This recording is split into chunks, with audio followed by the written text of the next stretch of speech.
আমরা যেটাকে বলতেছি যে এখানে সবথেকে বড় বিষয় হচ্ছে যে একটা টপিককে আমাদের খুব ভালো করে বুঝতে হবে। মানে যে কোনো টপিক, আমরা যে টপিক নিয়ে কথা বলছি, সাপোজ আমরা কথা বলছি স্নায়ুতন্ত্র নিয়ে।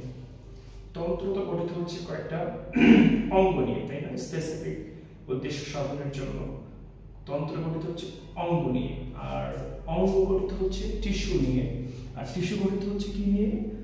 কোষ নিয়ে। তাহলে বলতে পারি কোষ থেকে টিস্যু, টিস্যু থেকে হচ্ছে অঙ্গ, হ্যাঁ, এবং অঙ্গ থেকে হচ্ছে তন্ত্র। সাপোজ আমি এখানে একটা কথা বারবার জোর দিচ্ছি, সেটা হচ্ছে যখন কোনো টপিক আমরা দেখব, যে কোনো টপিক, আমাদের এই টপিকটা খুব ভালো করে বুঝতে হবে। এই বোঝা মানে কি একেবারে ন্যাচারালি, মানে রিয়ালিস্টিক যে ফ্যাক্টসটা, ওটাকে আমাদের একদম ভেতরে ঢোকাতে হবে। মানে আমাদের ভেতরে আমাদের যে সত্তা, এই সত্তার সাথে অ্যাডজাস্ট করতে হবে। কেমন? নিউরন, আমাদের স্নায়ুতন্ত্রের যে নিউরন, এই নিউরন বিভাজিত হয় কিনা। আমি টেক্সটটা প্রায় প্রশ্ন করে থাকে যে একটা যে নিউরন বিভাজিত হয় কিনা।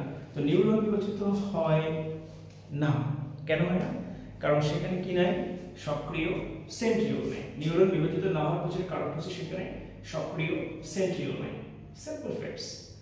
নিউরন বিভাজিত হবে না, সৃষ্টিকর্তা নিউরনকে এমনভাবে, স্নায়ুতন্ত্রকে এমনভাবে সেট করেছে এখানকার নিউরনগুলো যদি প্রতিনিয়ত বিভাজিত হতো, অন্যান্য সেলগুলো যেরকম আমরা যে অ্যাপোপ্টোসিস পড়েছি, আমরা অ্যাপোপ্টোসিস মানে হচ্ছে কোষের পূর্ব নির্ধারিত মৃত্যু, তাই না? হ্যাঁ, আরেকটা ছিল নেক্রোসিস, দ্যাট ইজ যদি এমন হয় যে পুষ্টির অভাবে কিংবা কোনো বিষক্রিয়ার জন্য এটা ঘটতে পারে, সেটাকে আমরা নেক্রোসিস বলি। যখন এই কারণে আমার পুষ্টির অভাবের জন্য কিংবা আমার বিষক্রিয়ার জন্য যখন সেল নষ্ট হয়ে যায়, এটাকে বলা হয়েছে নেক্রোসিস। তো অ্যাপোপ্টোসিস তো আছে, মানে কোষ তো হাজার হাজার লক্ষ লক্ষ কোষ, সেই কোষ কিন্তু মৃত্যুবরণ করছে, মরে যাচ্ছে, কোষের পূর্ব নির্ধারিত মৃত্যু।